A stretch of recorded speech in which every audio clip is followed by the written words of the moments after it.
Toni Berolet was the only girl born in the middle of two brothers. Growing up as the only girl, Toni was a tomboy, but also the perfect Southern belle. Her upbringing as the only girl in a household of boys made her independent and assertive. She could hold her own in male-dominated environments, but also exuded femininity and charm.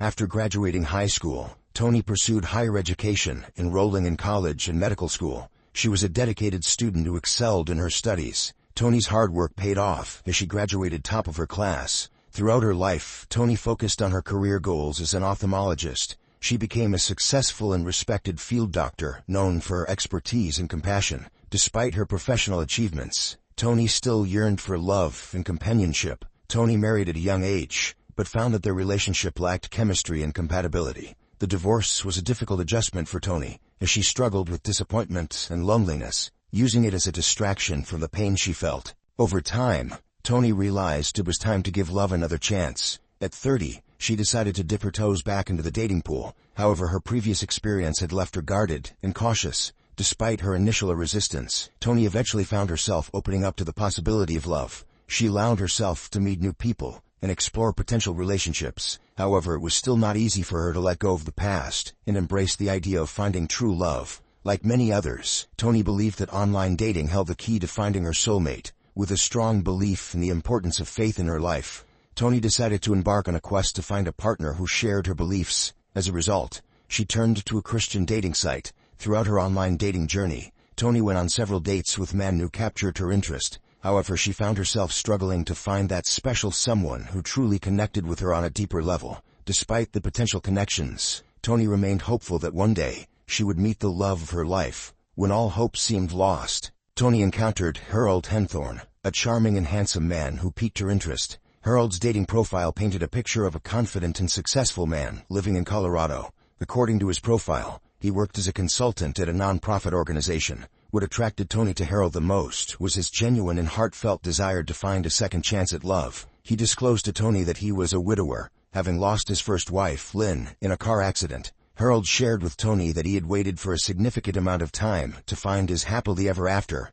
As their online conversations continued, Harold decided to travel to Jackson, Mississippi to meet Toni in person. Upon being introduced to Toni's friends, Harold effortlessly won them over with his charismatic personality and genuine warmth. Toni's loved ones quickly realized Harold was the perfect match for their beloved friend. They noticed his outgoing nature and energy complemented Toni's reserved and quiet demeanor. From the moment she met Harold, she knew she had found her soulmate. Their relationship moved quickly, and by Valentine's Day 2000, Harold proposed to Toni with a stunning ring. Of course, Toni said yes, thrilled to have the opportunity to embark on the next chapter of her life with her Prince Charming. Less than a year after they first met, on September 30, 2000, Toni and Harold exchanged vows in a grand church wedding in Jackson, Mississippi. Following the wedding, Toni and Harold relocated to Colorado, where Harold lived. Toni quickly established herself as an esteemed ophthalmologist, treating her patients like family. She had remarkable bedside manner, ensuring every patient felt heard, understood, and cared for. Her compassion and dedication to her craft made her an exceptional doctor. Toni's life revolved around her career as a doctor and her relationship with Harold. Together they built a beautiful home and supported each other. As time passed, Toni and Harold had a daughter, Haley, who was the lights of their lives. Years passed, and Toni Henthorne and her husband Harold built a beautiful life together. Just 2 weeks before Toni and Harold's anniversary, Harold reached out to the office manager at her ophthalmology practice. The manager was eager to help.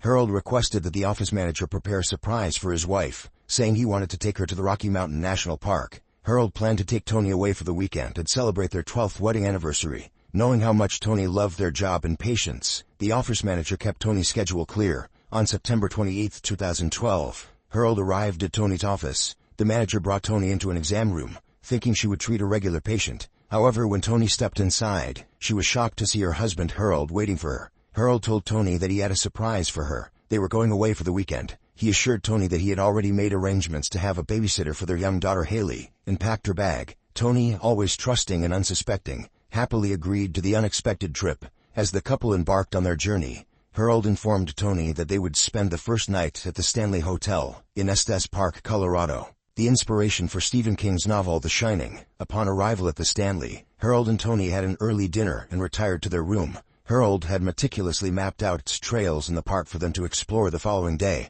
On September 29, 2012, the couple decided to embark on a trek through the picturesque Rocky Mountain National Park. The day started peacefully as Toni and Harold set out on their hike. They were excited about the breathtaking views and the prospect of a beautiful day in nature. America's national parks are known for their breathtaking landscapes and awe-inspiring beauty. However, as beautiful as these parks may be, they also hold a hidden danger. According to a study conducted by Backpacker magazine, a staggering 243 people die in national parks each year. This statistic highlights the inherent risks that come with exploring the wilderness. In Rocky Mountains National Park, where the Henthorns were planning their hike, the leading cause of death was falling. As the hours passed, the couple ventured deep into the rocky terrain. A bit before 7 p.m., Harold made a shocking call to 911. In a panicked voice, he explained to the dispatchers that Toni had fallen off the edge of a cliff and was in critical condition. The dispatcher immediately dispatched a park ranger, a trained EMT, to the scene. However, due to the treacherous terrain, the ranger needed to walk to the spot where Harold was. Harold waited on the phone with the dispatcher, his voice filled with urgency. He begged the dispatcher to send a helicopter to rescue his wife. Due to the high altitude and terrain, the dispatcher explained that a helicopter could not reach where he was. The dispatcher tried to reassure Harold that help was on the way, but Harold's desperation and fear were palpable. After a while, Harold hung up the phone on the dispatcher. He said that he feared that his cell phone battery would die, leaving him without a way to connect to the emergency services. As the ranger ventured through the park, the sun began to set, casting an eerie glow over the landscape. In order to make it easier for the ranger to locate him, Harold decided to start a fire. Approximately an hour after the initial call, Harold contacted the emergency services again. This time, the dispatcher attempted to guide Harold through CPR, hoping to save Toni's life. However, Harold insisted on hanging up with the dispatcher, stating that he needed to hang up the line in order to keep it free. As the ranger continued his search, the dispatcher called once more and requested Harold use his whistle so the ranger could find him. Harold blew the whistle, signaling to the ranger that he was nearby. Unfortunately, it was too late by the time the ranger and emergency services arrived. It was over 2 hours after Harold first reported Toni's fall, and Toni had already passed away. All deaths in national parks are thoroughly investigated. This case was no exception. Harold recounted to the ranger the details of the hike that led to Toni's tragic death. He stated that at 1:45 p.m., he and Toni embarked on the Deer Mountain Trail, where they decided to take a selfie. However, the trail was crowded with numerous hikers, prompting them to venture further into the woods. Harold explained that they reached their destination around 3:30 p.m. and had lunch on the mountain.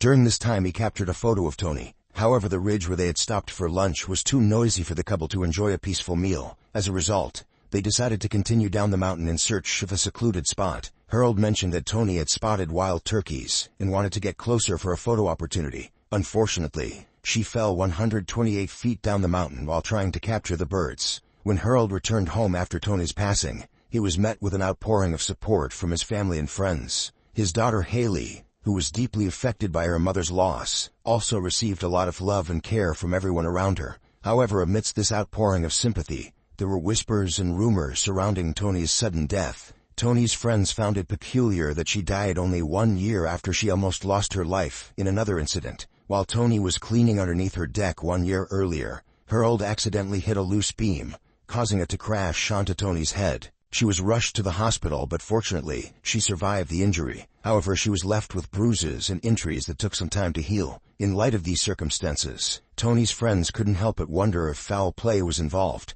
They couldn't help but question if the accident a year earlier was accidental, or if there was more to the story. Suspicions heightened when, on the day of the funeral service, Harold seemed more interested in watching a football game rather than mourning the loss of his wife with their loved ones. The FBI became actively involved in the investigation into Toni's death. Agents with the FBI conducted interviews with the ranger who first arrived at the scene on the day Toni died. According to the ranger, there was no indication that Harold had attempted to perform CPR on his dying wife. Further investigation by the FBI uncovered additional evidence suggesting that Harold may have been involved in Toni's death. The investigators discovered that before Toni died, Harold's cell phone pinged in the area where she fell 9 times. These pings raised suspicion that the phone calls may have been part of a scouting mission to locate the ideal location to kill his wife. It wasn't long before the FBI received a call informing them that Toni was not Harold's first wife to die. This information raised suspicions about Harold's involvement in the death of his previous wife, and Toni. Lynn and Harold were married in September 1982 and lived in Colorado. On May 6, 1995, a little after 9 p.m., In the countryside of Colorado, a woman and her family were driving on Highway 67 when they saw a man in the street flagging down cars for help. It was Harold Henthorne. Harold seemed panicky and quickly approached the woman's vehicle and told them he needed their assistance. He explained that his wife, Lynn, was stuck underneath their car and was in need of help. Harold claimed that while he and his wife were fixing a flat tire, a jack gave way, trapping Lynn beneath the car. The woman and her family sprang into action, working together to lift the car off Lynn. As they did so, they noticed that her lips were blue and she was not breathing. It was a chilling sight made worse by the chilly weather. Lynn, who was only wearing a tank top and jeans, was exposed to the elements and in desperate need of warmth. Recognizing the gravity of the situation, the woman and her family took an immediate action. They began piling their coats on Lynn, hoping to keep her body temperature elevated and comfort her. Since it was the mid-1990s, there would have been no cell phones on the scene. After driving 2 miles, the woman who stopped to help Harold managed to find a house with a phone. She hurriedly made a call, alerting emergency services to the dire situation. The dispatcher assured her that help was on the way, but time was of the essence. When the police officers and paramedics arrived at the scene, they administered a shot of epinephrine in an attempt to restart Lynn's heart. Fortunately, their efforts were successful, and Lynn's heart began to beat once again. She was then transported to a nearby hospital for further medical attention. Unfortunately, despite the initial progress, Lynn passed away at the age of 37. As Lynn was being treated, one of the EMTs attempted to gather information from Harold. However, Harold appeared evasive in his answers and continually moved away from the medic, hindering their efforts to gain the necessary information. The medic noticed that Harold's behavior seemed strange, as he did not feel urgent or desperate for his wife to receive assistance. From observing Harold's actions, the medic came to the conclusion that Harold's demeanor did not seem consistent with someone deeply concerned about his wife's well-being. It seemed as if Harold was reluctant to allow any assistance to reach her. This behavior raised suspicions and made the medic question Harold's intentions. When the medics were able to restart Lynn's heart, Harold acted shocked, maybe even disappointed. Despite freezing outside, Harold did not remove his jacket and place it on his injured wife. This behavior puzzled the medic, as they expected him to prioritize his wife's comfort. However, the onlookers at the scene seemed more interested in helping Lynn than her husband. This discrepancy furthered the medic's confusion. An autopsy was conducted on Lynn's body, and it was discovered that she had died from asphyxiation. This finding prompted an investigation into her untimely death. However, a few days later, the medical examiner ruled her death accidental and closed the case. At the time, no one had any reason to suspect that Lynn's death was not as straightforward as it seemed. The case appeared closed, and it seemed no foul play was involved. Detectives investigating Toni's death in 2012 hired a private investigator to look into Lynn's death several years earlier. The private investigator's investigation revealed that Harold provided various accounts regarding the cause of Lynn's entrapment under the car. To some people, Harold stated that Lynn was searching for a lug nut at the time of the accident. However, to others, he claimed she went under the car to retrieve a flashlight she had accidentally dropped. Furthermore, Harold's accounts differed regarding where they were headed when the incident occurred. In some cases, he claimed they were about to head out for dinner, while in others, he stated that they had already eaten and were on their way home. Over the years, the private investigator discovered that Harold had also told different stories regarding Lynn's death. Harold told one person that the trunk of the car fell on Lynn's neck, breaking it and killing her,